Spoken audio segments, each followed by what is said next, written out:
আমার তো আর একটা পরিচয় আছে।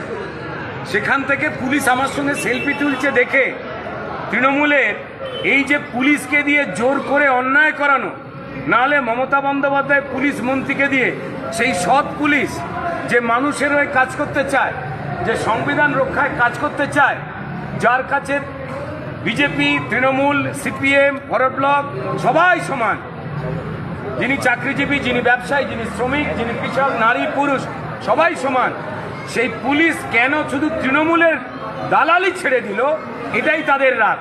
তৃণমূলের কিছু লোক যারা এটা করবার চেষ্টা করছে, ওই ভাই তার যদি চাকরিতে হাত দেয়, জেনে রেখে দেবেন শিবপুরের মানুষ তাদের ক্ষমা করবে না। আমি আবার বলবো, তাদের একটাই কথা বলবো যে দাদাগিরি, পুলিশকে চাকর বাকর বানানো, মানুষকে গরু ছাগল মনে করা বন্ধ করুন, অনুরোধ করছি।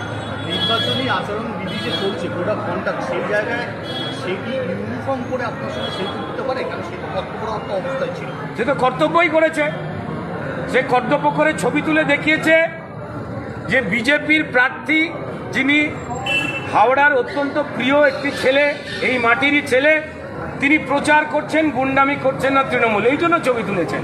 তৃণমূল কিছু বলতে পারবে? তৃণমূলের রাগ পুলিশ কেন নিরপেক্ষ হয়ে মানুষের পক্ষে দাঁড়াচ্ছে, ক্রিমিনাল তৃণমূলের পক্ষে কেন তারা দাঁড়াচ্ছে না, এইটাই রাগ।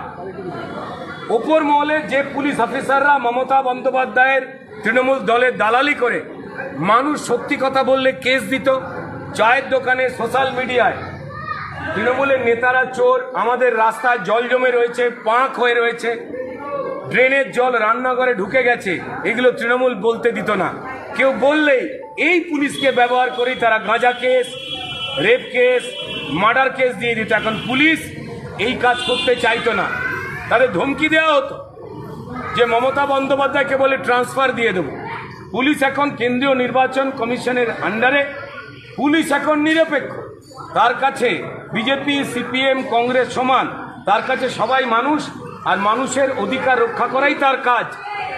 তাই সেই পুলিশ অফিসার রাস্তায় দাঁড়িয়ে সবার সঙ্গে ছবি তুলছে, আমার সঙ্গেও ছবি তুলেছে, তৃণমূলের সঙ্গেও হয়তো কালকে ছবি তুলতে পারেন, জানি না। এটা চোর চিনে রাখুন, এই জন্য তিনি ছবি তুলবেন কিনা বা তুলতে পারেন কিনা। তৃণমূলের ফেটে গেছে বুক যে ক্রিমিনাল আর পুলিশকে আর তারা কিনে রাখতে পারছেন না। অর্ধেক ক্রিমিনাল বসে গেছেন, যারা হাওড়াতে তৃণমূলের পাল্লায় পড়ে ক্রাইম করতেন, হেরোইন, গাঁজা, বিষাক্ত মদ বিক্রি করতেন। শিবপুরে প্রায় 30 থেকে 40টা ছেলে, যুবক, যাদের চাকরি তৃণমূল চুরি করেছে, ভাতার লাইনে দাঁড় করিয়ে গর্ব করেছে। তৃণমূল বলে এটা নাকি দিনে 50 টাকা, মানে মাসে 1500 টাকায় সে বিয়ে করবে, সে সংসার করবে এই টাকায়, সে মা বাবার ওষুধ কিনতে পারবে এই টাকায়। কি জন্য দেওয়া হচ্ছে? তৃণমূলের নেতাই বলেছে এগুলো নাকি পান গুটকার খরচ দিচ্ছে মুখ্যমন্ত্রী।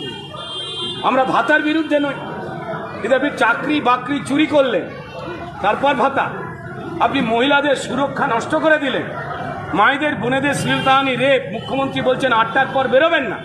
অর্থাৎ আমার শাসন ব্যবস্থা এত খারাপ, 8টার পর আমার তৃণমূলের ক্রিমিনালরা বেরিয়ে আপনাদের সম্মান নষ্ট করে দেবে। এটা একজন মহিলা মুখ্যমন্ত্রীর কথা। মা বোনেদের ভাতা সেলোটেপ দিয়ে জোড়া যাবে না, সবাই জেনে গেছে এটা তার ট্যাক্সের টাকা। যদি লাইন দিয়ে না নেয়, তাহলে আবাসে যেরকম ঘর চুরি করে তৃণমূল, তেমন ভাতাও চুরি করে নেবে। মানুষ সজাগ, মানুষ সতর্ক, মানুষ এই তৃণমূলের ষড়যন্ত্রের নাকপাশ থেকে মুক্ত হতে চাইছে। তাদের হাওড়ার ছেলেকে, জগাটার ছেলেকে তারা আগলে রাখতে চাইছে, কারণ তারা জানে আমার বাড়ির সামনে যে ড্রেন, জমা জল, নোংরা অবস্থা, জঞ্জাল, ভ্যাটের যে সমস্যা, তার বাড়ির সামনে সেই একই সমস্যা। আপনি কি জটিল কিছু সমস্যায় ভুগছেন? সমাধান পেতে চান? যোগাযোগ করুন প্রখ্যাত জ্যোতিষ ও তান্ত্রিক মনসারাম ভট্টাচার্যের কন্যা মনসা কন্যার সাথে। প্রখ্যাত জ্যোতিষ ও তান্ত্রিক মনসা কন্যা হাওড়া জানবাড়ি ও হাতিবাগানের নিজস্ব মন্দিরেও বসেন।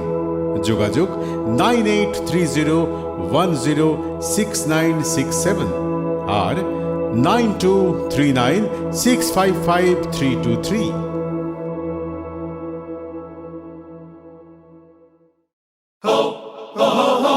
পুজো মানে জমকালো লাইন, বক্স লোফালুফি আইন, পেপারের ক্যাটালগে আঁকা বাঙালির ইমোশনে মাখা। এ ভরসা কি উপায়, জার্নি পায়ে পায় পৌঁছে দেবে ঠিক ডেস্টিনেশন। বিশ্বমান শ্রীলেদার্স খাঁটি দাম শ্রীলেদার্স। শ্রী লেদার্স, হাওড়া ময়দান।